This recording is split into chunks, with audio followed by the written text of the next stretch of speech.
지금 시각은 7시 20분입니다. KBS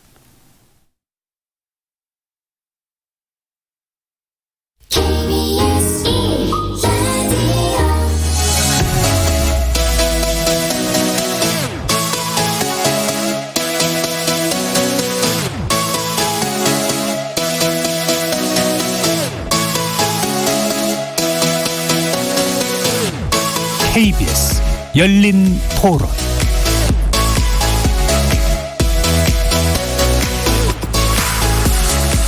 안녕하십니까. KBS 열린 토론 정준희입니다.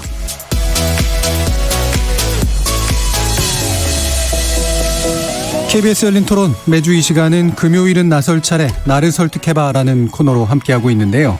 서로의 주장만 남는 평행선 토론 말고 상대방을 좀 더 설득해보는 그런 시간입니다. 오늘은 다시 현역 정치인 세 분과 함께할 텐데요. 우리 코너 시작할 때 높게 평가받았던 이 소장 정치인들의 솔직함과 신선함이 오늘도 지속되길 기대해봅니다. 먼저 이 갈수록 넘어야 할 산들이 많아지는 패스트트랙 법안 관련된 이야기입니다. 4+1 공조가 난항을 겪고 있는 가운데 이 틈을 타서 한국당은 비례한국당 카드를 공식화하기도 했습니다. 꼼수냐 전략이냐 논란이 거세기도 한데요. 패스트트랙 관련된 법안 처리 결국 해를 넘기는 걸지도 궁금해집니다. 지금 필요한 논의가 무엇일지 제대로 한번 토론해 보겠습니다. 다른 한편 문재인 대통령이 이낙연 총리 후임으로 정세균 전 국회의장을 지명했습니다. 경제도 알고 대립만 남은 정치를 협치로 이끌 적임자라는 설명인데요. 헌정사상 최초의 국회의장 출신의 총리 지명이라는 점에서 상권분리 위반이라는 또 주장도 있어서 정세균 총리 후보 지명에 담긴 의미와 그 파장 한번 짚어보겠습니다. KBS 열린 토론은 여러분들과 함께 만듭니다. 오늘 토론에서 좋은 의견을 주신 분 또는 청취자 여러분은 어떤 논객의 논리에 설득당하셨는지 오늘 토론의 규제는 누구라고 생각하시는지 선정해 주시면 감사하겠습니다. 문자로 참여하실 분은 샵 9730 누르시면 되고요. 단문은 50원, 장문은 100원의 정보 이용료가 붙습니다. KBS 모바일 콩, 트위터 계정 KBS 오픈을 통해서도 무료로 참여하실 수 있습니다. 청취자 여러분이 KBS 열린 토론의 주인공입니다. 날카로운 의견과 뜨거운 참여 부탁드립니다. KBS 열린 토론 금요일은 나설 차례 나를 설득해봐 지금부터 출발하겠습니다. 살아있습니다. 토론이 살아있습니다. 살아있는 토론 KBS 열린 토론. 토론은 라디오가 진짜입니다. 진짜 토론 KBS 열린 토론. 달코 다른 정치공학이 아닌 수구초심의 정치학을 지향하는 금요일은 나설 차례 나를 설득해봐 이 기획 의도를 살려주실 세 분의 논객 소개하겠습니다. 먼저 더불어민주당 김병욱 의원 나오셨습니다. 네, 안녕하세요. 예, 분당을 국회의원 김병욱입니다. 자, 그리고 자유한국당 송원석 의원 함께하셨습니다. 예, 경북 김천의 송원석입니다. 자, 오늘 바른미래당 이태규 의원도 함께하셨습니다. 네, 안녕하세요. 이태규 의원입니다. 자, 이 시간 영상으로도 함께하실 수 있는데요. 유튜브 들어가셔서 KBS 1라디오 또 KBS 열린 토론 검색하시면 지금 바로 저희들이 토론하는 모습 영상으로도 보실 수 있습니다. 구독 많이 눌러주시고요. 의견도 많이 부탁드리겠습니다. 생방송 놓치신 분들을 위해 나중에 팟캐스트 준비되어 있고요. 매일 새벽 1시에 재방송도 됩니다. 자, 이렇게 함께할 방법까지 안내해드렸고 금요일은 나설 차례 나를 설득해봐 본격적으로 시작해보겠습니다. KBS 열린 토론. 자, 뭔가 이렇게 좀 연말이 굉장히 복잡할 것 같다라는 생각은 들었긴 했습니다만 복잡함도 있는데 지지부진함도 또 같이 있는 것 같습니다. 일단 이제 이인영 더불어민주당 원내대표가 경제법안 우선 처리를 제안하면서 민생법안 처리를 위한 원포인트 국회를 주장했는데요. 어떻게들 생각하시는지 먼저 의견 듣고 뒤에 쟁점들 하나하나씩 짚어보도록 하겠습니다. 먼저 우리 이태규 의원께 부탁드릴까요? 저요? 네. 저는 이인영 대표의 그 제안은 저는 받아들여야 된다고 생각을 합니다. 그래서 잘 아시겠지만 지금 국회가 정치가 싸울 땐 싸우더라도 적어도 이 쟁점이 없는 여야가 합의한 민생법안을 우선적으로 처리해서 좀 일하는 국회의 모습을 국민들께 좀 보여드릴 필요가 있다. 잘 알고 계시지만 지금 20대 국회가 최악의 국회라는 이런 오명을 뒤집어 쓰고 있거든요. 그리고 법안 처리율도 사실 지금 29% 30%가 안 됩니다. 18대나 19대 국회가 40%가 넘었는데 그것만 보더라도 이 국회가 정말 너무 일을 안 하고 있다. 이런 국민들의 질책에 대해서 저는 이제 국회가 여기에 화답을 해야 된다 이렇게 생각을 합니다. 다만 그럼에도 불구하고 지금 선거법이나 또 검경 수사권 조정 관련된 이런 여야의 그 쟁점 대치 법안들이 있지 않습니까? 예. 이런 부분들을 이제 힘으로 밀어붙이려고 한다면 야당 입장에서는 전체적인 의사 일정에 이렇게 동의하기가 굉장히 어렵거든요. 그렇기 때문에 정말 저는 이인영 대표가 국회를 원만하게 다시 정치력을 복원해서 잘 풀어가고 싶다면 이런 민생 법안을 우선적으로 처리하는데 여야 합의를 이끌어내고 대신 우리도 선거법이나 이런 쟁점 법안을 힘에 의해서 강행 처리하지 않겠다. 예. 이런 약속을 같이 병행해서 처리하면 좀 문제가 풀어질 수 있는 거 아닌가 이렇게 생각하고 있습니다. 원칙적으로 동의하는데 이제 그 합의 이후에도 합의를 전제로 해야 이 부분을 먼저 처리한다든가. 쟁점 법안을 절대 힘에 의해서 처리하는 것은 정상적인 정치가 아니라고 생각을 합니다. 알겠습니다. 제가 일부러 이제 제 3자의 시각을 먼저 여쭤봤는데요. 예, 예. 일단 당사자의 시각은 또 어떠신지. 네, 우리 원래 이태규 의원님 저도 같은 상임이고 예. 출장도 한 두 번 갔나요? 네. 항상 합리적이시고 아주 날카로운 그런 면목을 지닌 의원입니다. 저는 사실 지금 여야가 대화가 지금 끊겨 있지 않습니까? 사실은 한국당이 국회를 뛰쳐나간 지 꽤 돼갖고 한국당 의원님들 보고 싶은데. 우린 국회 안에 있습니다. 경내에 있죠, 경내에. 예. 예, 그래서 이 이인영 대표의 이 민생법안 원포인트 이게 예. 하나의 저는 모멘텀이 될 수 있지 않을까. 여야 대화를 복원하는 데 있어서 상호 간의 명분도 되고 또 연말 다가가고 이제 20대 국회가 얼마 안 남았는데 그동안에 밀린 숙제도 좀 해야 되지 않겠습니까? 예. 그래서 지금 민생법안이 한 190개 법안이 있고요. 그리고 예산안은 통과되는데 예산 부수 법안이 또 있습니다. 예. 예산 부수 법안이 주로 세입 관련된 법안인데 사실은 이제 순서가 좀 바뀌었다가 비판을 받고 있지만 과거에도 그런 적이 있었거든요. 정의화 의장님 때도 예산을 먼저 통과시키고 부수 법안을 나중에 예. 통과시킨 전례가 있기 때문에 뭐 그런 것들에 대해서 뭐 지적은 달게 받겠지만 어쨌든 국민을 위해서 일을 해야 되는 것이 우리 국회의 임무고 예. 또 내년도 살림살이에 있어서 세입 관련된 법안과 그에 따른 예산안이 확정이 돼야지 공무원들도 법적 근거에서 일을 할 거 아닙니까? 예. 그래서 저는 그 민생 법안과 예산 부수 법안 이 부분은 빨리 여야가 합의를 해서 통과시키는 모습을 국민에게 보여줄 때만이 저는 여야 대화의 시발점이 될 수 있지 않을까. 예. 주춧돌이 될 수 있다고 보고요. 그리고 이 민생 법안은 이미 각 상임위에서 여야 간 합의가 된 법안입니다. 그리고 예. 법사위도 통과돼 있고요. 그래서 무쟁점이라기보다는 이미 끝난 거죠. 다만 이제 형식적 본회의만 남아 있는 건데 이미 여야 간에 다 합의한 법을 다른 것을 이유로 이거를 딜레이 시킨다는 것은 아마 국민들이 동의하지 않으리라고 보거든요. 그래서 한국당에서 나름대로 주장을 갖고 투쟁을 하는 것도 야당의 권리라고 봅니다. 하지만은 해야 될 일을 하면서 좀 그런 모습을 보여주는 것이 훨씬 더 보수당다운 그런 모습이지 않을까. 그래서 이 이인영 원내대표의 제안을 좀 통 크게 받아주기를 원합니다. 예. 한국당은 그 아까 이태규 의원이 제안하신 합의를 전제로 한 이제 그 통과, 그 강행 통과가 아니다라고 하는 거 좀 전제로 잡고 싶으셨는데 한국당은 좀 더 많은 전제들이 필요하신 것 같은데 어떠세요? 할 일은 해야 된다는 말에 예. 기본적으로 동의를 합니다. 할 일을 해야 되는데 하면 안 되는 일을 하는 것은 먼저 막아야 되지 않겠습니까? 이게 예산안이라고 하는 것이 말이죠. 예산 부수법안 지금 방금 말씀하셨지만 예산 세입예산 부수법안을 먼저 통과를 시켜야 거기에 따라서 세입이 확정되고 그 세입에 따라서 세출을 결정하는 예산이 통과되는 게 당연히 맞습니다. 조금 전에 과거에 사례가 있다고 했는데 선진화법이 되기 이전에 지금으로부터 한 7, 8년 아마 9년 전인가 좀 있었던 것 같은데요. 그 당시는 12월 31일 내지는 1월 1일 새벽에 통과시켰습니다. 그렇기 때문에 그 혼란스러운 상황에서 여야가 합의해서 어쩔 수 없이 그걸 했던 경우가 한 번인가 있었던 건 모르겠어요. 그러나 예산 그 문제가 심각했기 때문에 그 국회 선진화법을 하고 난 이후에는 사실은 그런 사례가 없거든요. 또 그 당시 이전만 하더라도 또 그런 사례가 사실 없습니다. 그게 오랜 그 국회의 관행인 거예요. 이 국회가 한번 관행을 만들려고 하면 당대의 300명의 국회의원만 합의해서 되는 것이 아니라 굉장히 오랫동안 많은 국회의원들이 정말 노력하고 서로 시간을 보내고 많은 땀을 흘려서 관행이라는 게 하나 만들어지는데 이것을 너무나 쉽게 허물어뜨리는 우리 문희상 국회의장님, 저는 뭐 국회 경력이 얼마 안 됩니다만은 참 안타깝습니다. 그래서 이런 절차를 무시한 날치기 불법 예산 이 부분에 대해서 잘못됐다는 점을 인정을 해야 됩니다. 이거는 이미 날치기 처리했으니까 이건 다 갔고 그다음에 해야 될 일은 해야 된다 그러면서 민생법안만 얘기한다는 것은 뭔가 앞뒤가 안 맞는다라고 하는 이야기고요. 특히 그 과정에서 보면 우리 존경하는 이인영 그 대표께서 지금 뭐 민생법안 맞죠. 민생법안 처리해야 되죠. 그러나 이런 부분도 사실은 좀 진정성 있게 제1야당을 대하는 태도가 좀 필요하다 생각을 합니다. 왜냐. 한국당에 공식적으로 사실 제의한 건 없었습니다. 언론에다 그냥 흘린 거예요. 이게 이런 식으로 하는 걸 보면 지난번에 나경원 원내대표 그 물러나기 전에도 마찬가지로 합의가 다 될 뻔하다가 무산된 적이 있는데요. 그때도 언론 플레이를 함으로써 그게 무산이 됐단 말이죠. 그래서 그런 걸 볼 때는 우리 여당의 원내대표께서 조금 더 진정성 있는 자세로 좀 접근을 해줬으면 좋겠다 하는 그런 말씀을 드리고 싶습니다. 예. 나 끼어드립니까? 이제 끼어드셔도 됩니다. 예. 네.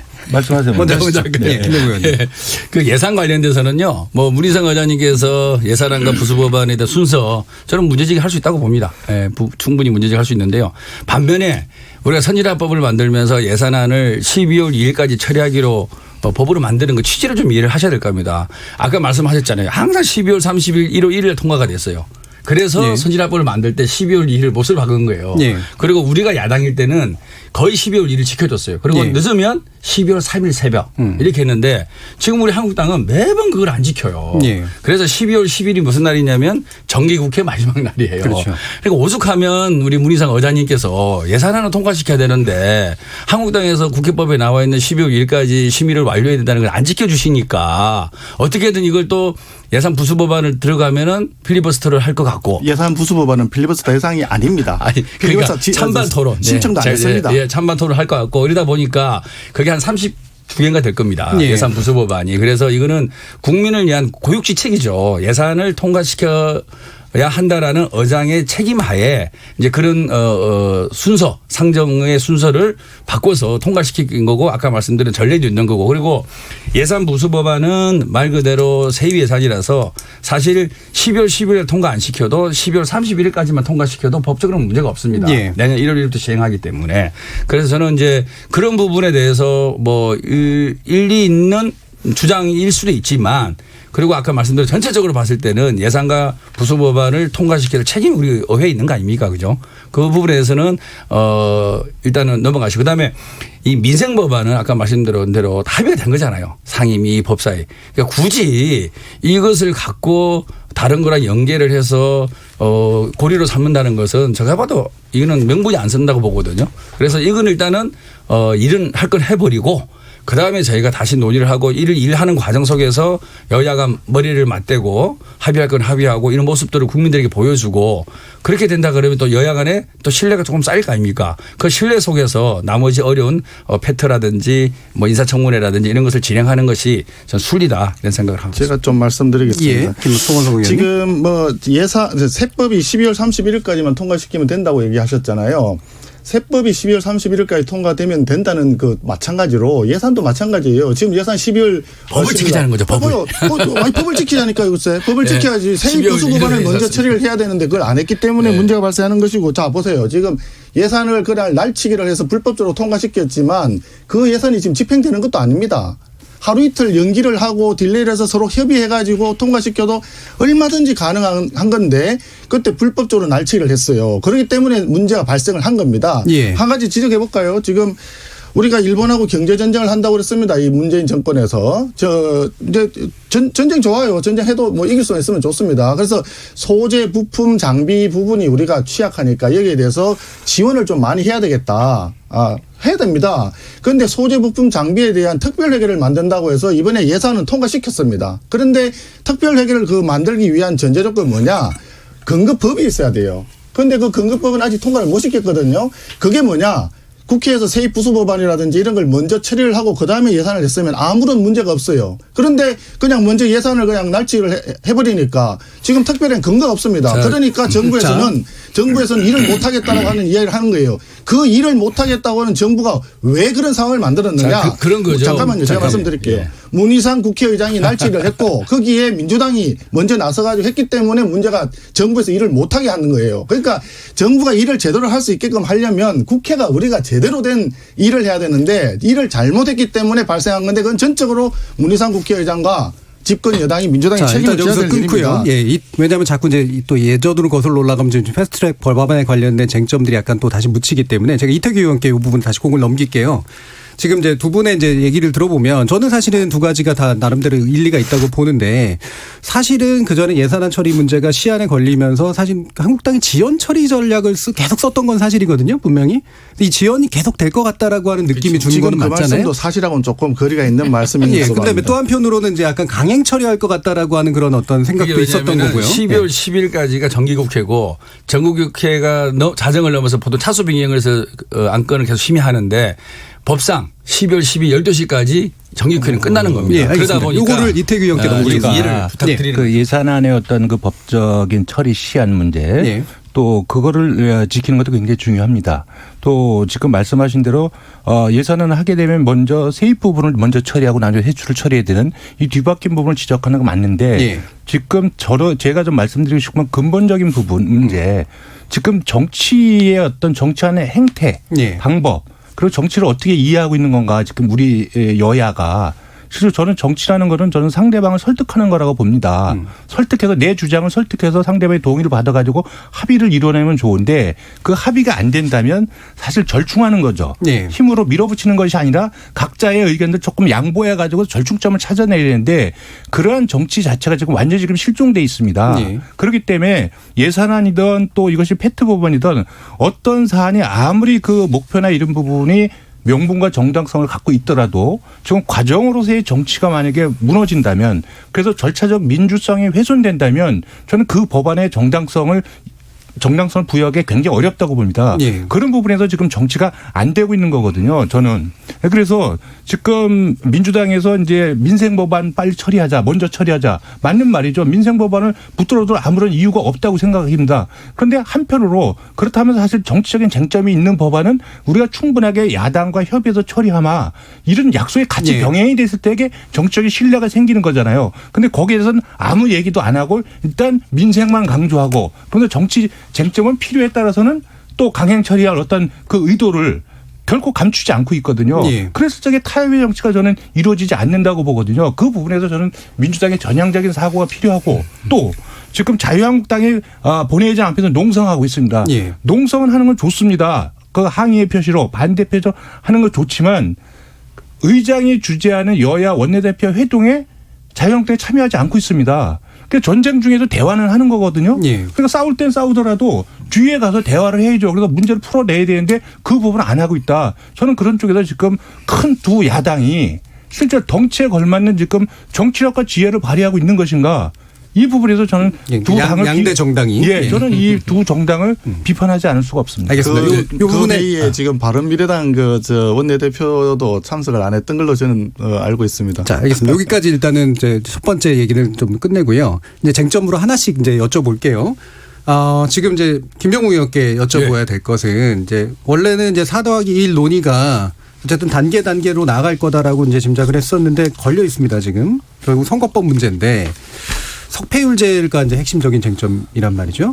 이 부분 합의 좀 가능하다고 보세요?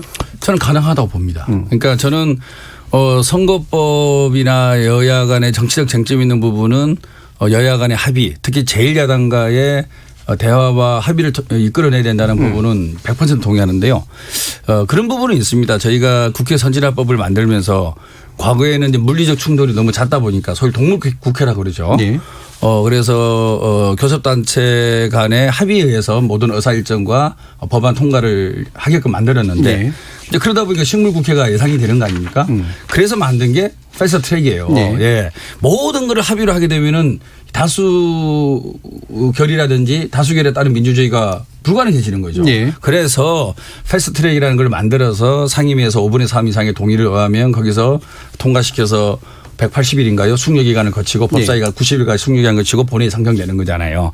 그것을 저는 한국당이 이해를 좀 해줘야 된다고 봅니다. 그게 또 법이에요. 네. 그게 국회법이에요. 그러니까 교섭단체 간에 합의를 통해서 어안을 상정하고 통과시키는 것도 법이고 네. 합의가 안 되는 경우에 일정 다수 5분의 3의 이상의 다수가 동의를 했을 때는 패스트 트랙도 국회법이라는 거죠. 예. 패스트 트랙으로 가는 것을 불법이다 날치기다고 얘기하는 것은 안 맞다는 거죠. 그거는 법에 의해서 동물국회를 극복하기 위한 식물국회가 될 우려를 극복을 하지만 실물 국회가 될 가능성이 있기 때문에 그런 법을 만들어 놓은 거라는 거죠. 자, 그러면 패스트트랙이 태운 게 이제 선거법이라든지 이제 공수처라든지 검경수사권 조정 아닙니까? 예. 그럼 당연히 한국당은 그 회의 테이블에 들어와야 됩니다.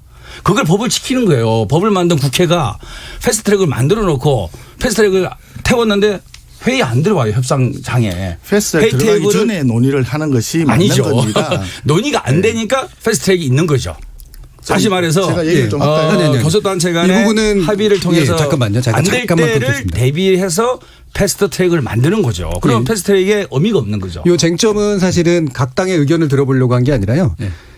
핵심적인 당사자에게 여쭙는 거거든요. 그러니까 일단 석패율제를 수용할 거냐 말 거냐라든가 이 부분을 제가 일단 질문드린 거기 때문에 당에서 어떻게 보시는지 일단 얘기해 주셨으면 좋겠습니다. 저희 당에서는 이제 오늘 3+1 원에서 이제 예. 석패율 의석수를 3석까지 줄일 수 있다라는 보도는 봤는데 예. 오늘 이인영 원내대표가 저희 의원들에게 보낸 문자는 조금 냉각기를 갖자. 예. 네, 그래서 오늘은 본회의가 없을 거다 이렇게 말씀하셨거든요. 그래서 저희가 지금 석패율제 도입 취지는 한쪽으로 쏠리는 것을 지역적으로 봤을 때 뭐 영남은 어느 당, 호남은 어느 당. 그래서 그 차점자를 배려하기 위한 건데 지금 논의되고 있는 석패율제가 이런 지역주의를 극복할 수 있는 석패율제인지 예. 그게 아니고 각 당에서 비례를 더 얻기 위한 각 당에서 임명한 사람에 의해서 주는 그런 석패율제인지가 지금 분명하지 않은 것 같습니다. 그래서 정말로 지역 독식 구조를 깨기 위한 석패율제라 그러면은 저희는 당연히 수용을 해야 된다고 보고요. 그 수용이 된다 그러면은 훨씬 더 빨리 나갈 수가 있다고 생각하고 지금 한국당이 국회를 박차고 나간 상황 속에서는 4+1 밖에는 현재 대안이 없다고 봅니다. 그래서 4+1을 계속 가동해 나가되 한국당도 바깥에서 비례 한국당 이런 얘기하지 마시고 저는 우리도 협상할 용의가 있다. 제1야당의 몫을 달라. 저는 과감히 주장하시고 지금이라도 들어와서 협상에 응하는 것이 저는 여러모로 좋지 않을까 그런 생각입니다. 제가 좀 말씀드리겠습니다. 예. 조금 전에 패스트트랙도 얘기했는데 잘 알다시피 국회 선진화법을 그때 만들 때 당시 여당에 대해서는 예산안을 12월 2일까지 통과시킬 수 있는 그런 유리한 점을 여당에게 줬고요. 당시 야당에 대해서는 법안에 대해서 패스트트랙을 할 수 있는 그 5분의 3이 넘어야만이 저지할 수 있는 이런 부분을 그 당시 야당에게 페이버를 준 겁니다. 그랬는데 지금 보세요. 예산은 그냥 무작정 그냥 강행 통과를 시켰지 않습니까? 그리고 필리버스터를 우리가 패스트트랙을 얘기를 했는데 안건 조정 소위에서도 논의도 안 하고 하루 만에 그냥 날치기로 강행을 했어요. 그리고 또 법사위에서 숙려 기간을 거쳐야 되는데 그 부분도 생략을 했단 말이죠. 이런 부분들이 벌써 민주당에서는 이것을 제1야당으로 대변되는 많은 국민들의 목소리에 대해서는 부정을 하고 강행하겠다라고 하는 어떤 의사를 벌써 표시를 한 겁니다. 예, 그건 거기까지 듣고요. 석패율제에 대해서 얘기를 해 주시죠. 그 잘못됐다는 얘기. 예. 석패율제를 일단 쟁점으로. 우리는 석패율제 이런 건 아예 생각도 안 하고 있습니다. 그리고 예. 또 한 가지 말씀드리고 싶은 것은요. 패스트트랙 올라가면은 그 원안에 처음에 올릴 때 그걸 가지고 원안을 상정해서 표기를 하면 됩니다. 지금이라도 본회의 열어서 원안을 상정해서 표기를 한다면 우리 당에서는 당연히 본회의에 참석해서 필리버스터 하시는 거죠. 아니죠. 예. 필리버스터 안 하는 거죠. 원안을 올리면 필리버스터 원안을 올려가지고 그걸 처리를 하면 됩니다. 그렇기 때문에 왜냐하면 이 민주당에서 자꾸 이렇게 원안을 그 패스트트랙에 올려놓고 그 이후에 협상을 하겠다라고 하는 것이 잘못된 거예요. 여야 간에 심각하게 정말 이 문제를 토론을 하고 계속 나간다면 그렇게 해서 합의가 안 되고 어떤 상황이 벌어졌을 때 그때 가는 건데 우리는 분명히 안을 냈어요. 예. 우리 당에서는 안을 냈거든요. 예. 그런데 그냥 강행을 했어요. 잠깐만요. 그렇기 때문에 비례대표를 없애겠다는 건 아니죠. 잠깐 각 분께 여쭤봐야 되는 쟁점들이 있기 때문에 짧게 만들어야 됩니다. 그러니까 이태규 의원도 석패율제에 대해서는 반대합니다. 예. 그리고 그 원안을 올리면 필리버스터 안 하겠다라고까지 말씀 주셨고요. 예. 이태규 의원은 어떻게 보시나요? 석패율제요? 예. 석패율제나 3+2 협의가 지금 일단 나온 거에 민주당이 지금 이제 주저하고 있는 모습이랄까요? 저는 원래 아마 이 패스트트랙 원안 취지에는 아마 석패율제가 도입이 되는 걸로 제가 그렇게 알고 있거든요. 그리고 거기에 민주당이 동의했고 그런데 지금 민주당이 석패율제에 대해서 부정적인 입장을 밝히는 거 저는 일단 그게 이해가 안 됩니다. 사실 한국당도 예전에 동의를 하셨었습니다. 예, 그래서 이 석패율제라는 게 사실 이제 지역구도 완화에 도움이 된다고 봅니다. 그것이 어떤 그 중진을 위한 어떤 제도다. 또 어떤 정당 같은 경우는 이걸 뭐 전국 단위로 하자. 이렇게 되면 정말 이제 중진들을 위한 제도로 악용될 소지가 있지만 권역별로 제한 제한된 어떤 그 포지션을 줘가지고 적어도 지금 특정 지역에서 강세를 보이는 지역들이 있지 않습니까? 그럴 적에 거기에 사실 우수한 후보들을 확보하기 굉장히 어렵습니다. 근데 본인이 석패율제에서 구제받을 수가 있다고 하면 좋은 자원이 열세 정당에도 지원할 수가 있거든요. 네. 그렇게 해서 정당의 발전에도 도움이 되고 또 그 지역구도 완화에 도움이 된다면 이 부분을 굳이 민주당이 반대할 이유는 없다. 네. 저는 그렇게 생각하고 있습니다. 알겠습니다. 자, 그럼 바로 다음 쟁점으로 넘어가서요. 지금 자유한국당에 관련된 쟁점은 이제 비례한국당을 만들겠다라는 게 공개적으로 지금 얘기가 된 상태거든요. 진지하게 지금 고민하고 계신 건가요, 송원석 의원님? 아니요. 그건 그렇지 않, 좀 잘못 알려진 것 같은데요. 지금 우리가 생각할 때는 4+1인지 3+1인지 지금 여러 가지 말들이 왔다 갔다 하는데 한국당을 제외하고 어떻게 보면 밥그릇 싸움을 하고 있는 것으로 국민들의 인식을 하고 있습니다. 그러니까 왜 의석을 한 석이라도 더 가져가겠다고 해서 이게 사실 처음에 그 패치를 올렸을 때는 지역구도 타파하기 위해서 석패율제를 한다든지 여러 가지 얘기가 있었지만 실제로 지금은 그런 것보다는 오히려 지금 조금 전에 말씀하셨죠. 이태규 의원님 말씀하셨듯이 중진들 그리고 당 지도자급에 해당되는 일부 좀 문제 있는 의원님들을 계속 한 번 더 의원직을 유지할 수 있도록 하는 그런 수단에 불과하다고 보여지거든요. 그래서 이 부분에 대해서는 문제가 있다라고 하는 것이고 4+1이라고 하는 자체가 불법적인 어떤 야합 결사체 같은 느낌을 준다. 이런 이야기를 하는 국민들이 굉장히 많이 있는 거예요. 예. 그래요? 그래서 그 부분에 대해서는 우리가 반대를 하는 거다. 예. 이렇게 말씀을 드린 거고 뭐 굳이 정말 민주당이 한국당하고 대화를 거부하고 4+1이라고 하는 그런 불법 야합 결사체와 함께 선거법이라든지 이런 부분을 강행을 하게 된다 그러면 어쩔 수 없이 우리도 그런 것도 검토해야 되는 거 아니냐 하는 측면에서 비례한국당 얘기가 나왔던 걸로 저는 이해를 하고 있고요. 뭐 이걸 한다고 해서 바로 우리가 그렇게 간다는 건 아닙니다. 우리 당의 지금 현재 목표는 뭐냐면 연동형 비례대표제 자체가 이게 위헌적인 생각이고 또 대통령제를 하는 나라에 맞지 않는 제도이다. 그렇기 때문에 연동형은 하면 안 된다라고 하는 거죠. 대통령은 지금 제왕적 대통령제라고 했던 우리 저 문재인 대통령도 그렇게 말씀하셨어요. 제왕적 대통령제 바꿔야 된다고. 그런데 그 대통령제 지금 전혀 변함이 없고 오히려 더 실제 행사를 더 많이 강하게 해서 엄청 제왕적으로 지금 운영을 하고 있거든요. 그런데 연동형 비례대표를 하면 자연스러운 과정으로 국회는 다당제가 되는 것이고 정부를 견제해야 될 기능이 그만큼 약화될 수밖에 없는 겁니다. 그렇기 때문에 우리 당에서는 이 부분에 대해서 반대를 하고 있는 겁니다. 반대하지만 정강행한다면 준비할 수 있다는데 지금 박안서 한국당 사무총장은 등록할 수 있는 절차까지 준비하고 있다고 발언한 것으로 나오거든요. 그럼 굉장히 구체적인 거 아닌가요? 이제 민주당이 그렇게 자꾸 강행을 한다 하니 우리로서도 이제 똑같은 정도로 우리도 대응을 해야 되니까 그런 얘기를 할 수도 있겠죠. 그러나 그 부분이 지금 공식적으로 그렇게 준비를 하고 뭔가를 해야 된다. 이런 수준은 아닌 것으로 저는 알고 있습니다. 예, 왜냐하면 약간 온도 차이가 상당히 좀 느껴져서요. 어떻게 보시나요? 김명우 의원님. 이 비례한국당 얘기는 사실 여의도에서 6-7개월 됐습니다. 얘기 나온 지가. 아마 원인 들어보셨을 거예요. 그러니까 지금 여기서 이 부분은 논의할 가치가 없습니다.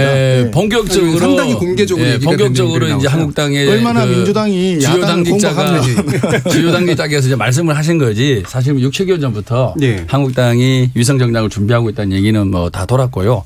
저는 지금 우리 한국당 측에서 연동형 비례대표제가 위헌이다 이런 얘기를 말씀하시는 게 참 너무 좀 충격적인데요. 사실 1년 전에 딱 1년입니다. 작년 12월 아마 10며칠 될 텐데 5당 원내대표가 합의를 했지 않습니까? 거기에 보면은 연동형 비례대표제를 적극 검토한다. 그 두 번째는 이러다 보면 이제 그 의석수 그 정당 득표에 맞는 의석을 주다 보면 의석수가 늘어날 수가 있습니다. 그래서 10% 정도 의석수 상향도 검토한다. 그다음 지역구도 완화를 위해서 석패율 제도를 도입한다. 이게 나경원 원내대표를 포함해서 5당 원내대표가 합의된 거예요. 그러면 나경원 원내대표도 전직 원내대표고 한국당 의원들하고 얘기를 해서 그렇게 합의서를 쓸 텐데 위헌적 내용이 들어가 있는 내용을 갖고 합의서를 썼다는 얘기인지 저는 한국당 측에서 일관성이 있어야 된다고 보거든요. 어찌됐든 그 당시에 다 이렇게 합의된 거는 우리가 정당이 득표하는 비율만큼 의석수를 가져가는 물론 완벽하게 똑같을 수는 없겠지만 그거를 지향하자라는 부분에 대해서는 5당 원내대표가 합의를 한 것이고 그 방법이 뭐냐. 연동형 비례대표고 그러다 보면 의원 정수가 늘어나면 10%까지 올리자 이렇게 합의가 된 건데 몇 개월 이후에 바로 뭐 비례대표 없애고 지역구로 270명 뽑겠다. 예. 그러고 나서 협상이 안 들어오는 거 아닙니까? 예. 그거는 이제 너무 예전 그러니까 얘기니까. 그래서 제 예. 말씀은 좀 흐름을 같이 공유를 해야 되는 거죠. 그게 신뢰죠. 서로 간에. 예. 서로 간에 대화를 하고 얼굴 맞대고 토론하는 게 뭐냐면 서로 믿음이 있어야 되고 믿음은 과거에 했던 말과 지금 했던 말이 조금 일관성이 있어야 되는데 이게 360도로 바뀌니 조금 이게 당황스러운 거고요. 예, 여당에서 믿음을 좀 주세요.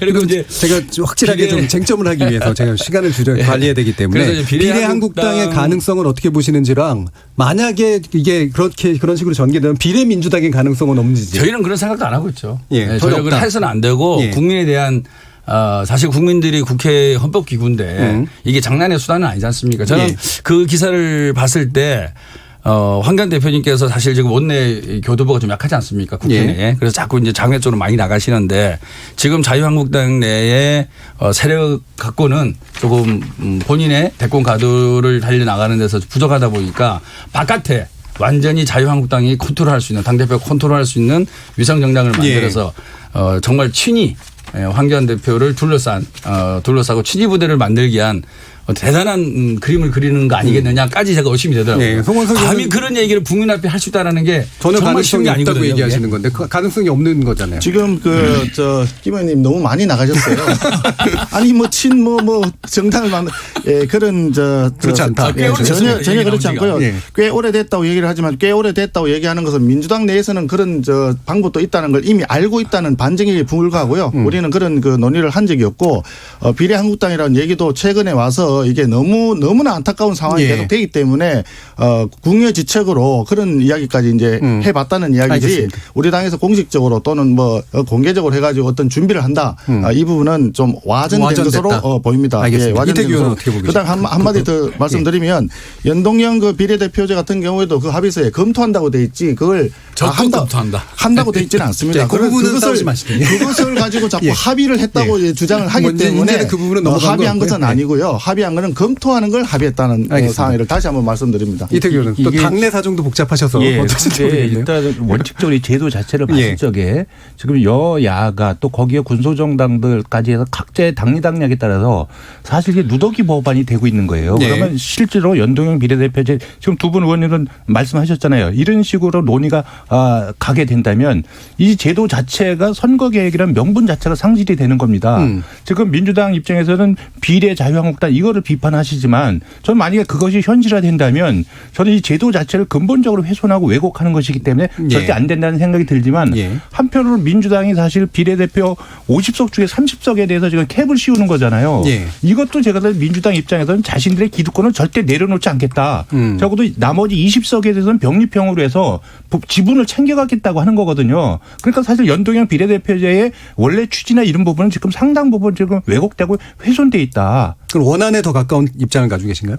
이 제도를 하게 되려면 예. 그래서 국민의 의사가 그대로 의석수에 반영이 되고 예. 그래서 제도적인 다당제를 이루고 좀 더 다양한 관점 또 소외 세력들이 의회에 진출하고자 하는 그런 취지의 연동형 비례대표제라면 지금 민주당이 하고자 하는 거는 제도의 근본적인 취지를 왜곡시키는 거예요. 훼손하고. 만약에 자유한국당이 비례 정당을 만들어도 훼손시키는 거고 그래서 저는 이 기득권 정당에 의해서 지금 이게 누더기 법안이 되고 있다. 저는 차라리 만약에 법안이 그렇게 된다면 예. 그래서 제도 자체가 왜곡되고 훼손된다면 이 제도 자체를 저는 도입할 이유가 없다고 보고요. 그러면 뭐 사생결단식으로 지금 싸울 이유도 없다고 봅니다. 제대로 하려면 제대로 해야 되는 거지. 예. 이런 식으로 왜곡시켜서 자기들의 기득권은 그대로 유지하면서 그냥 흉내만 내는 이런 제도는 도입하면 안 됩니다. 이건 원칙과 기준이 완전히 무시되고 무너져 있는 거거든요. 예, 차라리 원안대로 가거나 아예 개정은 안 해야 된다. 저는 그런 그렇게 생각을 합니다. 예. 예, 김병우 의원님 먼저. 예. 예. 물론 이제 225대 75가 아닌 250대 50으로 된 것에 대해서 문제를 지적할 수가 있다고 보는데요. 아니요. 그게 네. 아니고요. 물론 이제 왜 캡을 씌우냐 이 문제입니다. 그렇죠. 예. 그런데 이제 그걸 생각해 보세요. 개혁이라는 것과 기득권을 내려놓는 것을 정말 정확하게 좀 볼 필요가 있습니다. 지금 현재 선거구제로 갔을 때와 250대 50으로 갔을 때 가장 손해보는 정당이 민주당입니다. 그걸 먼저 아셔야 돼요. 그러니까 이만큼 손해보는데 왜 작게 손해보냐라고 지적을 할 수 있지만 어찌됐든 현행 선거제도로 갔을 때와 225대 75, 250대 55 어떤 가든 연동형 비례대표제를 도입했을 때 가장 손해를 많이 보는 정당이 어디냐? 예. 민주당입니다. 그럼에도 불구하고 우리가 한다는 거예요. 그 진정성을 이해해 달라는 것이고요. 그 속에서의 약간의 이제 협상이라든지 여러 가지 이제 구체적인 방안에 대해서는 이견이 노출되고 그 이견이 너무 과다하게 노출되다 보니까 이게 약간의 명분이 희석되는 예. 그런 지금 문제점이 발생이 되고 있는 거거든요. 그래서 현행의 기득권을 그래도 내려놓고 깨려고 하는 정당이 민주당이다. 그거를 꼭 좀 이해를 해 주시면 좋겠습니다. 제가 참 이해가 잘 안 되는 부분이 있습니다. 지금 이 선거법이 정말 선거 개혁인지 진짜 묻지 않을 수가 없습니다. 선거 개혁이라 했다면 당초에 225에 75로 돼 있는 이 선거법 원안 그 부분을 말이죠. 참 저는 아이러니한 게 심상정 그 의원이 본인도 잘 모르고 국민은 몰라도 된다 이렇게 얘기를 했어요. 그런데 본인 이름은 발의가 되어 있습니다. 그 원안 자체가. 그런데 이번에 또 논의 과정에 보니까 원안이 올라간다면 안 된다고 강력하게 반대를 하시더라고요. 본인이 직접 대표 발의했는 법인데 그리고 패스트트랙 올라가 있는 법인데 이 부분에 대해서 강력히 반대하니 그러면 225대 75로 돼 있는 처음에 당초에 나왔던 원안은 그건 선거 개혁이 아닌가. 그리고 또 250에 왔어요. 그런데 지금 와가지고 하는 얘기는 그게 뭐 캡을 30석을 하네, 35석을 하네, 20석을 하네 여러 가지 말들이 있고 더군다나 석패율제는 하느냐 마느냐. 또 그다음에 또 뭐죠? 이중적 등록, 중복 등록제인가요? 그럼 없어졌습니다. 예. 아니, 그러니까 그런 얘기가 왔다 갔다 하는 것 자체가 이게 뭐냐. 이게 선거 개혁이 아니라 결국은 밥그릇 싸움밖에 안 된다. 너무나 보기에 정말 안타까울 정도로 모습이 참 그렇게 보입니다. 그렇기 때문에 이 부분에 대해서 말하면 심상정 의원이 당초에 제안했던 선거법 자체가 선거 개혁을 위한 그런 부분이 아니라 정말 묻지마 선거법으로 해서 자당에 유리하게 의석수를 더 확보하기 위한 꼼수에 불과했다라고 하는 것을 최근에 와서 국민들한테 고스란히 민낯을 보여주고 있는 것이다. 그럼 그 부분은 어떻게 생각하세요? 지금 아까 김병우 의원께서 실제로 이제 지금 선거구제법을 유지하면 사실은 바꾸는 것보다는 훨씬 더 유지하는 게 유리한 정당이 민주당인 건 맞잖아요. 자유한국당도 그렇고. 그러니까 여러 가지 대안을 가지고 지금 얘기를 하는 거 아닙니까? 그러니까 민주당도 저렇게 나오면 안 돼요.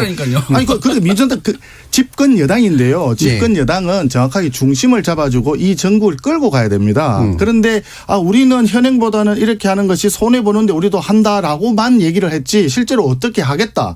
그럼 한국당하고 논의를 해서 또는 이제 바른당하고 같이 원내 교섭단체 간에 협의를 해서 가져가는 것 가장 좋은 거예요. 예. 그렇게 가면 되는데 그것도 아니고 4+1이 이거 하니까 되는 것 같기도 하고 안 되는 것 같기도 하고 처음에 225에 75 하니까 우리한테 너무 손해가 될 것 같으니까 민주당도 야 그건 안 되겠다 그러면 250에 50 하자. 충분히 이렇게 하는 것이 주장이 됐습니다. 우리 저 집권 여당인 제가 볼 때는 정가에서는 큰 집 아닙니까 집권 여당이. 알겠습니다. 집권 여당이 큰 집인데 큰 집이 너무 안타까워요. 250대 50은요. 솔직히 자유한국당도 배려한 그런 비율입니다. 네. 그런 배려는 감사한데요. 우리는 그런 배려보다. 그래서 저는 아까도 말씀을 드렸지만 하나의 제도를 우리가 검토하고 도입할 적에는 그 원래 제도의 취지가 살아나게끔 하는 것이 저는 맞다고 보는데 지금 이런 식의 지금 4+1, 3+에서 논의하는 부분은 제도 자체의 원래 취지를 훼손한다. 그렇다면 우리가 이 제도를 꼭 도입을 해야 되는 것인가. 그리고 아까 이야기한 대로 아마 비례 무슨 위성정당이 만들어진다면 제도 자체가 완전히 무력화될 가능성이 있거든요. 그럼 현행 제도로 치르는 것이 더 합리적일 수도 있다는 생각이 들어요. 그런 부분에서 제가 봤을 적에는 특히 민주당은 지금 손해본다고 이야기하는데 사실 큰 정당이 손해볼 수가 있는 거죠. 왜? 적어도 비례대표 의석에 있어서의 그전에 병립형보다는 훨씬 지분이 줄어들기 때문에 그렇죠. 그럼에도 불구하고 그것이 적어도 기존의 양당의 어떤 독점이나 담합 구도의 어떤 국회가 아니고 좀 더 다양한 제도적인 다당제를 통해서 협치와 대화의 정치 문화를 만들어가는 과정이라면 이 제도는 굉장히 긍정적으로 검토해 볼 필요가 있다 저는 그렇게 생각을 하는데 제가 알기로는 원래 민주당은 이 제도에 대해서 관심이 없었어요. 그런데 실질적으로 공수처법이나 이런 부분을 하려고 하다 보니까 그래서 주변 야당을 끌어들이기 위한 수단으로 사실 이걸 도입을 한 거거든요. 원래 속내는 그렇습니다. 아마 지금도 그 공수처법 때문에 이거를 못 넣고 앉아 있는 거예요. 이 제도가 마음에 안 들으니까. 그러면 우리의 당리당략을 어떻게 지킬 것인가 고민하다 보니까 75석을 50석을 줄이고 다시 거기서 30석에 캡을 씌우게 되는 거거든요. 그렇게 해서 이 법안이 누더기 법안이 되는 거거든요. 예. 이 부분에서 집권 여당은 책임이 있습니다. 알겠습니다. 그런 자, 점에서- 선거법 문제는 여기까지만 하고요. 그런 점에서 예. 민주당은 한국당을 위해서 뭐 250대 50을 했다 이런 얘기는 어디 가서 하시면 좀 저희들이 보기에도 참 안타깝습니다. 아니, 얼마나 저희가 하실 말씀이 없었으면. 여야가 잘 타협해서 예, 그러니까 이제 앞으로 그런 말씀 하지 합의를 마세요. 만들어 가기 위해서 그런 말씀을 드리는 거고요. 예. 그리고 아까 이제 우리가 비례한국당 얘기를 했는데 지금 우리 선거법에 비례한국당 얘기를 하면 큰 선거법 위반입니다. 타당을 위해서 선거운동을 못하게 돼 있는 거예요. 우리 당은 아니 지역구는 자유한국당을 찍어주시고 비례는 비례한국당을 찍어주세요. 그 그래서 자체가 앞서도 말씀드렸지 않습니까? 불법입니다. 비례한국당이라고 얘기하는 게 어떻게 저 했는지 모르겠지만 아니, 그러니까. 우리 당에서는 네. 공식적으로 그런 문제를 공식적으로 만들거나 거론하거나 준비하거나 하는 바가 없습니다. 그렇기 때문에 그 괜히 비례한국당을 가지고 또 다시 한국당을 급박하시려고 하는 그런 발언은 급박이 가급적이면 아니고요. 조심해 주요 주시면 당에서 고맙겠어요. 계속 말씀하고 예. 계세요. 자, 지금. 일단 잠시 끊고요. 지금 쟁점이 되게 많아가지고 또 몇 가지 또 점검해야 되는 게 있습니다. 지금 두 가지 문제가 있는데 일단 요 문제 먼저 얘기하죠. 그 보수단체가 국회에 이제 난입한 사건이 좀 있었습니다. 이 부분은 이제 아무래도 국회를 바라보는 국민들의 눈에게 있어서는 사실은 좀 문제시 될 수밖에 없는 그런 조건인데 일단 이거는 송원석 의원께 먼저 여쭤야 될 것 같아요. 이 상황 어떻게 된 건지. 어떻게 된 게 아니고요. 우리 당에서는 그때 평화적인 집회를 지금 하려고 했었는데 예. 일부 시민들이 자유우파 시민들이 국회 출입을 하는데 당시 국회 사무총장의 지시라고 들었습니다마는 문을 다 폐쇄를 했습니다. 그러니까 정상적으로 국회에 일이 있어서 오시는 시민들이 자유로운 통행을 못하게 됐습니다. 예. 그러다 보니까 일부 시민들이 좀 격앙을 했던 게 있었지 않겠나. 이렇게 생각이 근데 되고요. 사전에 뭔가를 모의한 그런 흔적들이 좀 나오던데요. 모의한 흔적은 전혀 없습니다. 모의를 뭐냐면 한 뭐 적도 태극기를 없고. 품고 가라라든가 뭐 이런 식의 것들. 우리 당에서는 그런 분을 초청한 적이 없고요. 예. 그분들은 아마 다른 루트로 왔든지 이러겠죠. 우리 당하고는 전혀 관련이 관련이 없는 없다. 사항이고요. 예. 그래서 상황이 조금 우리는 1시간 반 정도 집회를 하고 다 마쳤지 않습니까? 당에서 공식적으로 해산을 했는데 일부 앞서 말씀드린 그런 일부 시민들이 좀 격앙된 분위기에 예. 아마 국회 앞에서 좀 시간을 끌었죠. 그러다가 마지막에 저녁 때 우리 황교안 대표가 나서서 이렇게 하시는 것은 우리 당을 위해서 또 황교안 대표를 위해서 바람직한 상황이 아닙니다. 예. 시민 여러분 돌아가 주십시오. 해서 시민들과 같이 함께 정문 밖으로 해서 자진 해산을 유도를 했습니다. 그렇기 때문에 그 사이에 뭐 무슨 폭력이 있었니 뭐니 하는데 저희들이 확인한 바에 의하면 그런 분은 없는 것 같고요. 예. 그 하나의 해프닝으로 끝났고 알다시피 그 다음 날 집회할 때부터는 그래서 출입 자체를 저희들도 안 시켰습니다. 그래서 예. 국회 바깥에서 이제 집회를 하도록 했었고요. 그렇기 때문에 이 문제를 가지고 자꾸 언론에 거론하면서 하는 것 자체도 기울어진 운동장으로서 한국당을 너무 겁박하는 일종의 어떤 행태인 것으로 저희들은 그렇게 이해를 하고 있습니다. 지나친 과장이다. 이렇게 보시면. 과장도 심한 과장이죠. 예. 다른 예. 분은 어떻게 보시나요? 그날 제가 김명현. 이제 국회에 우리가 어총이 예상돼 있었는데요. 아침에 오는데 우리 수행비서가 운전 중에 계속 카톡을 하는 거예요. 예. 그래서 야 운전만 하지 왜 카톡을 하냐니까 국회가 다 봉쇄가 돼갖고 어느 문으로 들어갈지 수행비서들끼리 카톡에서 이제 논의한다고 하는 거예요. 그 정도로 주변이 그냥 완전히 아수라장이 돼 있는 거죠. 예. 그러니까 국회의원 차만 보면은 와서 이게 못 들어가게 막기도 하고 욕설도 하고. 근데 이 현상이 그날 뿐만 아니라 2, 3일 전부터 계속돼 왔어요. 예. 3, 4, 5 또는 10명씩 모여갖고 우리 민주당 국회의원이나 정의당 국회의원 지나가면 빨갱이 간다. 예. 종북 세력 간다. 너 뭐 북한과 잘 살아라. 뭐 이런 식으로 험한 말을 계속 해왔어요. 며칠간을. 그때는 이제 인원이 한 4, 50명 뭐 이렇게 됐었는데 그날은 완전히 뭐 수천 명이 국회를 에워쌌다가 안으로 들어간 거죠. 그런데 여러분 다 아시다시피 우리가 국회 정문을 보면 1인 시위가 항상 하고 있지 않습니까? 네.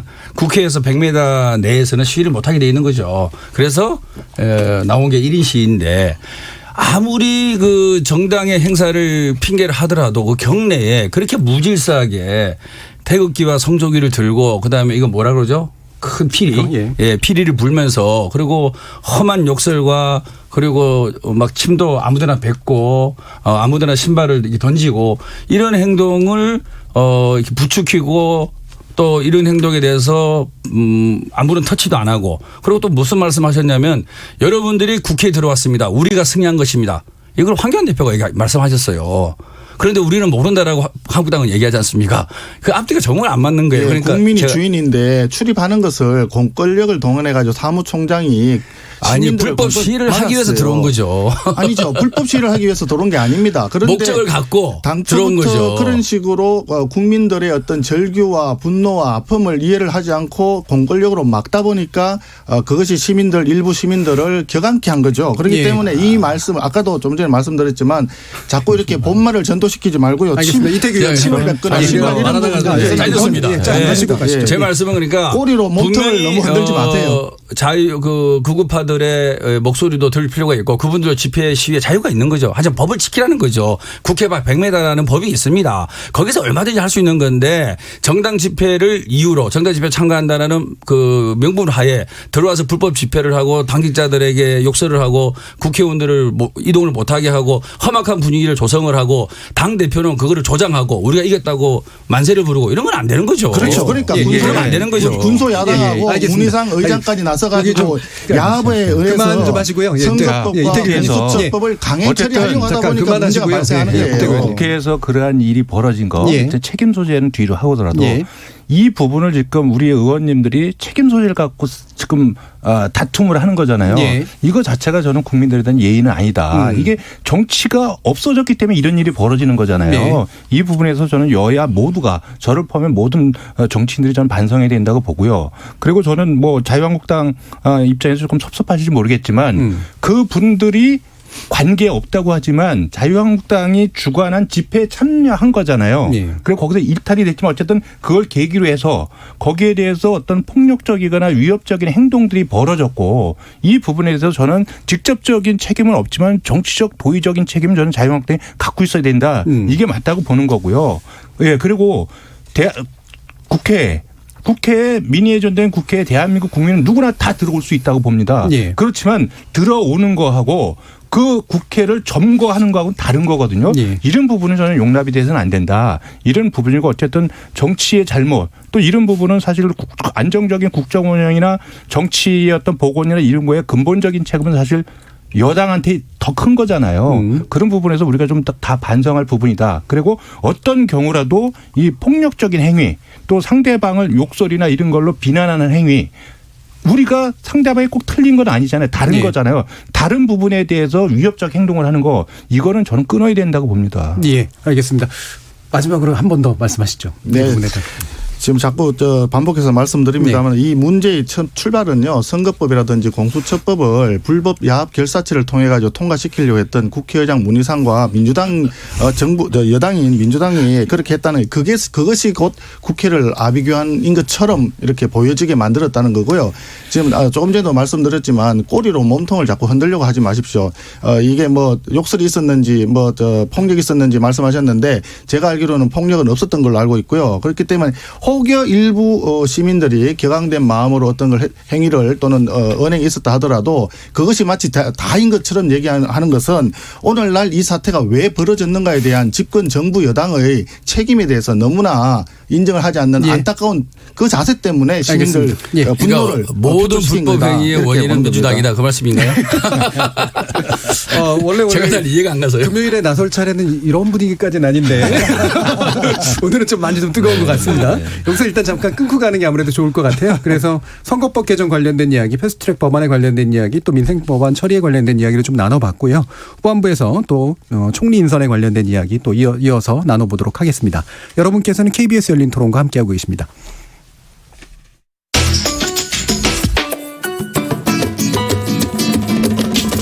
묻는다, 듣는다, 통한다. KBS 열린 토론. 듣고 계신 청취자 여러분 감사드립니다. 들으면서 답답한 부분은 없으신가요? 궁금한 점은요?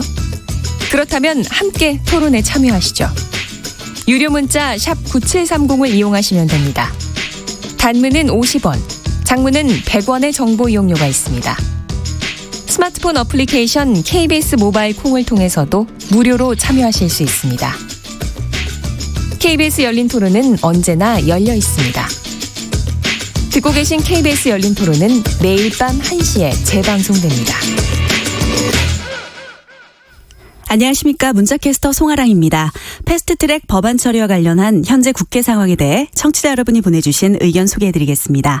콩으로 남형수님, 의원님들 일은 안 하시면서 참 잘 싸우십니다. 유튜브로 세상만지고님, 처리할 건 좀 처리하지 뭐 하려고 볼모를 잡나요? 창섭린님, 민생법안 처리는 의원들의 본연의 의무 아닌가요? 조진호님, 한국당은 진정성을 가지고 협상에 응하세요. 비례 없애자 이런 말만 하지 마시고요. 콩으로 커피조아님, 슈퍼 예산 마음대로 쓰기만 해보세요. 국민들이 심판합니다. 지역구 예산 어디다 쓰는지 눈 부릅뜨고 지켜봅시다.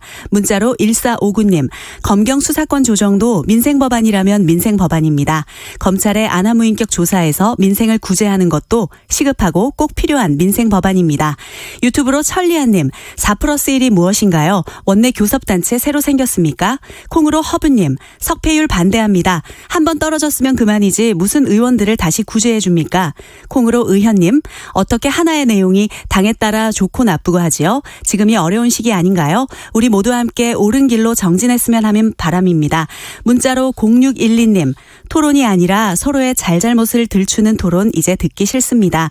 현 정국을 어떻게 풀어갈지 진취적인 토론 부탁드립니다. 6048님, 여야 각 당은 과감히 양보할 것은 하고 따질 일은 국회 안에서 토론과 격론을 하여 국민들에게 확 달라진 모습을 보여주어야 국회가 존중받을 것입니다. 며칠밖에 남지 않은 한 해, 이제는 나라를 위해 북한 문제와 외교 문제까지 머리를 맞대고 국익을 위하는 그런 모습을 보고 싶은 것이 국민의 한 사람으로서 소망입니다. 라는 의견 주셨습니다. 지금 방송을 듣고 계신 청취자 모두가 시민 논객입니다. 계속해서 청취자 여러분의 날카로운 시선과 의견 보내주세요. 지금까지 문자캐스터 송아랑이었습니다. 뭐든지 이야기해 날 이해시키려고 해봐 서로의 대화가 하나 되길 기대해 KBS 열린토론 KBS 열린 토론 매주 금요일 코너 금요일은 나설 차례 나를 설득해봐. 송원석 자유한국당 의원, 이태규 바른미래당 의원, 김병욱 더불어민주당 의원 이렇게 세 분과 함께하고 있습니다. 이 시간 영상으로도 같이 하실 수 있는데요. 유튜브 들어가셔서 KBS 일라디오 또는 KBS 열린 토론 검색하시면 지금 바로 저희들이 토론하는 모습 영상으로도 보실 수 있습니다. 자, 두 번째 토론으로 들어갈 텐데요. 이낙연 총리가 이제 자리에서 물러나고 정세균 전 국회의장이 차기 총리 후보로 공식 지명됐습니다. 일단은 한국당에서는 이것이 이제 삼권 분립 위반이다라고 하는 그런 비판을 하고 오셨는데 일단 송원석 의원께 먼저 여쭙겠습니다. 어떻게 보시는지요? 예, 그동안에 잘 아시다시피 이제 국회의장을 맡게 되면 당적을 버리고 이제 정치적으로 중립적인 위치에서 입법권의 수장으로서의 어떤 행동을 하기 위해서 그렇게 당적을 버리고 왔지 않습니까? 그리고 이제 임기가 끝나면 이제 은퇴하는 것이 그동안에 이제 관리였습니다. 그런데 우리 정세균 의장님은 지속적으로 이제 재출마하시겠다는 그런 의지를 계속 본인 스스로 국회의원 다시께서 말씀을 하셨어요. 그렇게 하다가 지금 이제 총리직을 제안을 수락을 하셨는데 이 부분은 정말 그 국회의 입법권의 수장이 입법권을 버리고 행정부의 제2인자로 다시 들어가는 것이 결국은 대통령이 앞서도 말씀드렸지만 제왕적인 어떤 권력을 가지고 있는데 제왕적 권력을 가지고 있는 대통령 밑에 입법부 수장이 들어가는 것이 그 상권 분립 정신에는 전혀 맞지 않는 상황이다. 그래서 정세균 의장님께서는 지금이라도 총리직 수락을 다시 한번 재검토하셔가지고 거취를 표명해 주시는 것이 좋지 않겠나 이렇게 생각을 합니다. 예, 일단 요거는 그럼 좀 확실하게 해야 될 것 같은데 왜냐하면 불법, 탈법 이런 얘기 나올 때 약간 헷갈리는 게 이게 실질적으로 법의 위반인지 아니면 법의 정신의 침범인지는 사실 좀 구분을 해야 되잖아요. 한국당에서는 이게 법의 위반이라고 보시는 건가요? 아니면 아까 말씀하신 정신의 위배라고 보시는 건가요? 정신의 위반이라고 보는 거죠. 지금 현재 대한민국 법 어디에도 국회의장이 국무총리가 되면 안 된다는 규정은 없는 것으로 저는 알고 있습니다. 그렇기 때문에 그러니까 모든 법이라고 하는 게 헌법을 비롯해서 특히 상위법일수록 추상적인 규정들이 많이 있지 않습니까? 구체적이고 디테일한 것은 잘 없는데 이 경우에 정말 입법부의 수장이 입법, 행정, 사법 나눠져 있는 상권이 분리되어 있는 상태이고 또 우리 헌법에 보면 입법이 먼저 나옵니다. 입법부가 먼저 나오고 행정부, 사법 뒤에 나오는데 그런 상태에서 입법부의 수장이 행정부의 제2인자로 가는 부분이거든요. 이런 부분들은 상권 분립의 정신에 어긋난다라고 하는 게 왜냐하면 국무총리는 헌법 우리나라 헌법에서 국무총리는 대통령을 보좌하는 기관이에요. 예. 보좌하는 것으로 헌법에 명문으로 돼 있고 그렇기 때문에 그 대통령을 보좌하는 기관으로 입법부의 수장이 가는 건 예. 적절치 않다라고 하는 거죠. 알겠습니다. 이 부분은 또 다른 야당이신 이태규 의원도 먼저 의견 들어볼게요. 저도 뭐 송 의원님 말씀에 전적으로 예. 동의합니다. 그래서 저는 이 부분이 사실 이걸 지명한 대통령도 또 이거를 수락한 저는 정세균 전 의장님도 모두 문제가 있다 이렇게 생각을 합니다. 예. 물론 정세균 전 의장님께서 여러 가지 좋은 뜻을 갖고 이 부분을 뭐 고심 끝에 받으시겠지만 결과적으로는 결국 이것이 상권 분립이나 권력 분산 또 민주주의에 대한 기본적인 이해 부족을 초래할 수 있다 국가 사회적으로. 그래서 결국은 이제 입법부가 통법부라는 이런 인식을 심어줄 가능성도 있고. 예. 금방 송 의원님도 말씀하셨지만 지금 국회의장은 국가 의전설 2위고 국무총리는 5위입니다. 그래서 저 2위가 국회의장이 그 대통령 밑으로 들어간다는 이야기, 보좌기관 들어간다는 이야기는 결국 제왕적 대통령제를 확인시켜 주는 거거든요. 저는 이런 부분이 민주주의에 있어서 굉장히 심각한 어떤 그 훼손을 불러올 수 있다. 저는 그렇게 생각이 들거든요.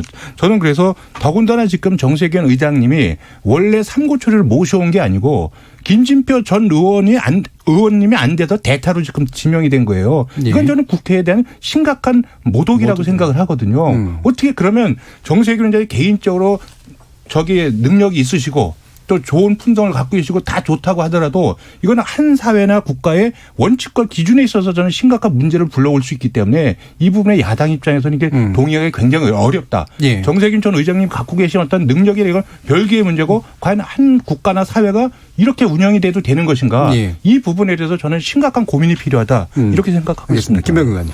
예, 뭐 나름대로 일리 있는 지적이라고 봅니다. 예. 예, 일리 있는 지적이라고 보고요. 근데 우리 헌법상의 국회의원은 국무총리 및 국무위원을 겸임할 수 있다 이렇게 돼 있습니다. 우리가 대통령 중심제 국가지만 온 내각제적 요소가 가미되어 있는 나라거든요. 그 대표적인 게 뭐냐면은 국회의원이 국무총리라고 딱 별도로 명시가 됐습니다. 예. 국무총리 및 국무위원을 겸임할 수 있다. 그런 취지로 봤을 때는 두 분의 말씀도 일리가 있지만 예. 또 다른 해석도 가능하다 이런 말씀을 드리고요. 그리고 제가 이게 토론의 이 주제가 있어서 좀 찾아보니까 과거에도 이런 일이 있었더라고요. 저는 없는 줄 알았어요. 저도 사실은 처음에 그런 얘기가 나왔을 때 과연 국회의장이 총리가 될 수 있을까? 그래서 우리 문재인 대통령도 고민을 많이 했다고 말씀하셨고 정세균 전 의장님도 몇 번을 고사하다가 국가를 위한 길이다. 그래서 수락을 하셨다고 말씀하셨는데 제가 찾아보니까 박근혜 정부 시절에 김용준 전 헌법재판소장님께서 예. 총리로 간 적이 있고요. 예. 그리고 정일권 전 총리 그리고 백두진 전 총리가 총리를 하다가 국회의장이 된 적이 있어요. 그 반대 케이스. 예, 반대 케이스예요. 그래서 입법부 수장이 국무총리는 안 되고 국무총리는 입법부 수장이 되냐. 그것도 또 한번 우리가 검토를 해볼 여지가 있다고 보거든요. 그래서 일견 봤을 때는 저는 야당의 주장에 전혀 무조건 뭐 틀리다라고 주장하고 싶지는 않습니다. 충분히 받아들일 만한 구석이 있고 저도 입법부의 구성을 한 사람으로서 고민은 됩니다. 고민은 되는데 이것을 모르고 문재인 대통령이 임명한 것이 아니고 이런 야당의 의견도 있고 또한 전직 의장님들도 그런 의견을 표했다는 보도도 있고 예. 우리 당에서도 우리 의원들 중에 중진님들께서도 그런 의견을 표시한 분이 많이 있습니다. 예. 그럼에도 불구하고 지금 우리가 갖고 있는 대한민국의 현실에서 적재적소에 사람을 찾기가 너무 어렵습니다. 특히나 국무총리란 자리는 인사청문회를 통과하는 것뿐만 아니라 국회를 통과해야 되는데요.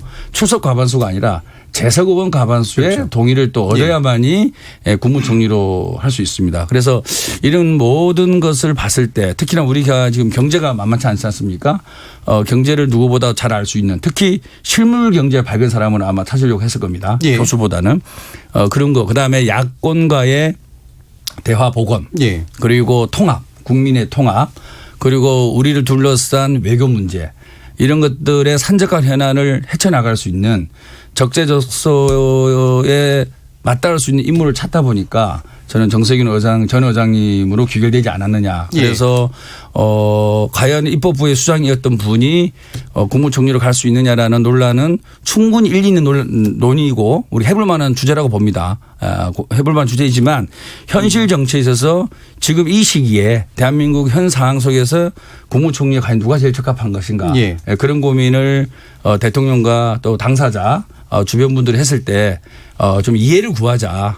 잘 설득하고 설명을 해서 그런 주장이 틀린 주장이 아니라 충분히 일리 있는 주장이고 고민을 해봤지만 현 대한민국의 상황, 야당과의 상황, 외교관계 등등 봤을 때 그래도 이분 정도 해서 함께 힘을 모아서 예. 이 난국을 헤쳐나가자. 그런 아마 제안으로 받아들이고 그것에 대해서 정세균 전 의장께서 인사청문회를 통해서 아마 잘 설명하고 설득을 구하지 않을까. 예. 그런 생각이 그래서 지금 이제 방금 이제 말씀하신 것처럼 예, 김병우 의원이 설명하신 것처럼 대통령의 고민도 분명히 있었을 텐데 분명히 국회의 동의를 받고자 하는 어떤 의지로 한 걸 거란 말이에요. 근데 지금 이제 아까 두 야당께서 얘기하시는 거 들어보면 통과가 안 될 것 같은 막 그런 안 좋은 분위기인데 어떻습니까? 아니요. 저는 일단 아까 말씀하셨지만 죄송합니다. 바로 나가겠습니다. 예. 지금 말씀하시는 대로 지금 정세균 전 의장님의 예. 능력이나 뭐 인품의 이거 차원이 아니고 예. 국가가 어떻게 운영이 돼야 되는가 거기에는 원칙과 기준에 있어서 심각한 훼손을 갖고 온다. 그래서 지금 국회의원이 총리와 국무위원을 겸할 수 있죠. 근데 이건 지금 국회의원이라서 문제가 되는 것이 아니라 국회의장을 지내셨기 때문에 문제가 되는 거잖아요. 네. 국회의장을 지내셨던 분이 대통령의 보좌기구인 총리로 갔을 경우에 결국은 대통령과 행정부의 절대 권력화를 초래할 수밖에 없는 그런 정치적인 어떤 의미를 갖고 있는 거거든요. 저는 이 부분은 우리 만약에 이것이 통과된다면 우리 헌정사나 의회 민주주의 사회에 있어서 굉장히 좀 불명예스럽게 저는 기록될 것이다. 예. 이렇게 생각을 합니다. 그래서 그런 부분은 저는 막아야 된다고 생각이 들고 또 아까도 말씀을 드렸지만 대통령께서 그런 능력을 여러 가지 고민을 했다면 애시당초에 그럼 정세균 의장님한테 제안을 했어야죠. 김진표 의원한테 제안했다. 김진표 의원이 그쪽에 어떤 그 핵심 세력대 반대를 못 물러나니까 대타로 들어가는 거란 말이에요. 이건 국회의 위상과 자존심상 절대 수용하기 어렵다. 예. 이런 말씀을 하셨던 얘기니까 그러면 어쨌든 반대 의사를 표시할 그렇죠. 거다는 말씀이시죠. 예, 송건세요. 조금 전에 우리 김 의원님께서 뭐 과거에 총리가 국회의장이 된 사례가 있다. 이제 거꾸로 이제 그런 점을 말씀하셨는데 참 그런 말씀까지 하시는 걸 보면은 우리 집권 여당이 참 안타까운 생각이 저는 더 많이 들어요. 지금 정일권, 백두진 총리 말씀하셨나요? 그분들이 대통령이 그때 누구였습니까? 우리가 그렇게 반대했던 군사정권 아닙니까? 군사정권 때 총리가 국회의장을 한 사례가 있다고 해서 지금 이 개명천지에 박근혜 씨도 있었어요. 아니 총리가 의장이 간 사례를 지금 그러니까 헌법재판소도 그거를 다시 있었고. 거꾸로 말이지 그 국회의장 하시던 국회의장이라고 하는 것은 국회의원이 아니라 삼권 분립의 한 축인 입법부의 수장입니다. 대통령과 국회의장과 그다음에 저 대법원장은 사실은 3부 요인이라고 그러지 않습니까? 같은 상황이거든요. 그런데 그런 상황에서 지금 군사정권 때 있었기 때문에 우리가 지금 의장이 총리가 가더라도 아무 문제가 없다라고 말씀하시는 거는 참 집권 여당이 너무나 안타깝다는 생각이 들고 88년 그 저 현행헌법 도입된 지만도 벌써 30년이 훨씬 지났잖아요.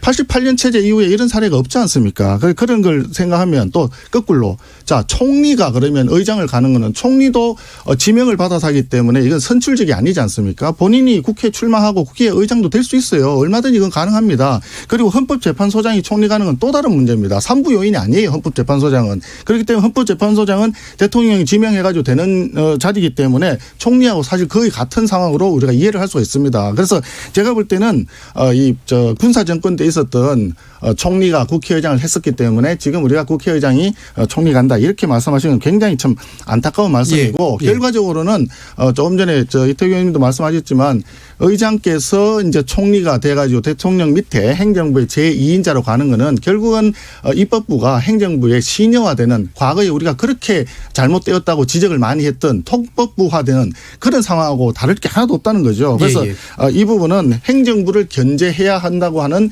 국회의 본연의 기능이 상실되는 것이고 결과적으로는 행정부의 통제하에 들어가는 결과적으로 대통령의 독주 내지는 조금 표현이 과할지 모르겠지만 대통령의 어떤 독재적인 위치 이 부분을 더 강화시켜주는 결과로 나올 것이다. 결국 국민이 불행한 그런 상황으로 올 상황이 있을 수 있다. 자, 그러면 마지막으로 야당의 지금 반대가 만만치 않은데 어떻게 만만치 않죠. 설득하실 건가요? 충분히 예상하고 있습니다. 예상하고 있고요.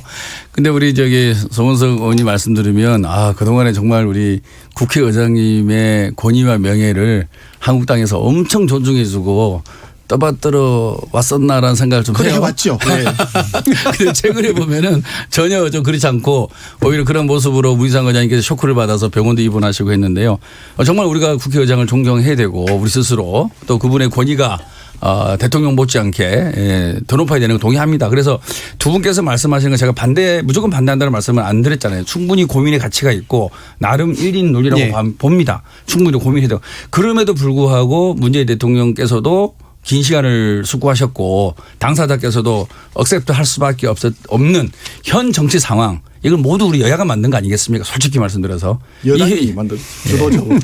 우리 모두가 이 꼬여있는 이 난제를 풀기 위해서 저는 아마 선택한 대통령의 한 수가 아닌가 싶은 생각이 들거든요. 그래서 교과서적으로나 논리적으로나 우리가 국가 권력 구조를 논함에 있어서는 저는 충분히 야당 두 분의 하신 말씀이 저는 새겨들을 만하다고 봅니다. 알겠습니다. 그런데 현실적으로 현실 정치를 해야 되는데 현실적으로 지금 이낙연 총리 후임으로 우리가 어떻게 해야 될 거냐. 아마 보통 사람들은 청문회부터 통과되기 쉽지 않을 겁니다. 그동안의 청문회 관행으로 봐서 그리고 국회 동의도 얻어내기도 쉽지 않을 겁니다. 그런 어떤 정말로 어려운 시기에 한 수를 주셨다. 그거를 조금 이해해 주시면 어떻겠나 그런 말씀 드리겠습니다. 지금 쟁점이 또 많아가지고요. 한 가지만 이태규 의원께 여쭙게요. 지금 바른미래당의 행보에 대해서 관심을 가지고 계신 분들이 많거든요. 새 보수당 만들어지는데 동참을 하시나요 안 하시나요? 지금은 이제 안 하는 거죠.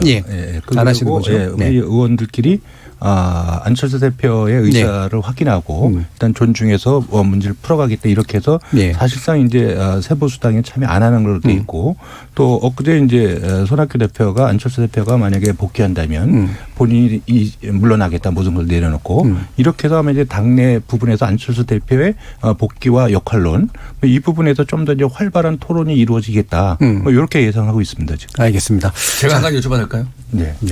안철수 전 대표가 정치 시작할 때 내건 화두가 새정치 아닙니까? 만일에 이번에 복귀한다 그러면 뭔가 또 화두가 있어야 될 거 아닙니까? 내가 왜 컴백하는지 혹시 준비된 게 있으면 살짝 좀 얘기 좀 해 주십시오. 그건 나중에 말씀드리겠습니다. 이 코너에서 출연자들끼리 상호 질문하는 거는 제가 처음 본 것 같아요. 궁금한 게 좀 많아서요. 저도 살짝 귀를 기울이긴 했습니다. 우리 김 의원한테 제가 질문 하나 해도 될까요? 지금 있지 않습니까? 선거가 얼마 안 남았잖아요. 그렇죠. 4개월도 남지 않았는데 지금 행안부 장관도 민주당 국회의원이고 법무부 장관 후보자도 민주당 국회의원이고 총리 후보자도 민주당 국회의원이자 국회의장 출신이에요. 한 정당 출신들이 이렇게 선거와 관련된 장관 총리를 다 맡고 있는 이런 경우에는 과거에는 저는 없었던 걸로 기억을 하거든요. 글쎄요, 이게 그러니까 국민들이 보는 시각에서는 굉장히 국민들의 야권이겠죠. 관권 선거 야권이 아니라 여권 여당에서 이렇게 하는 게 관권 선거에 그 걱정을 많이 합니다. 그 부분도 쟁점이었는데 사실은 시간이 없어서 논의는 좀 못해서 그래서 우리 김 의원께 제가 여쭤봤습니다. 알겠습니다. 짧게 답변을 해야 되는 거 아니에요? 사실은 평가를 해야 되기 때문에 평가를 먼저 하시고 짧게 답변을 해주시면 될 것 같습니다.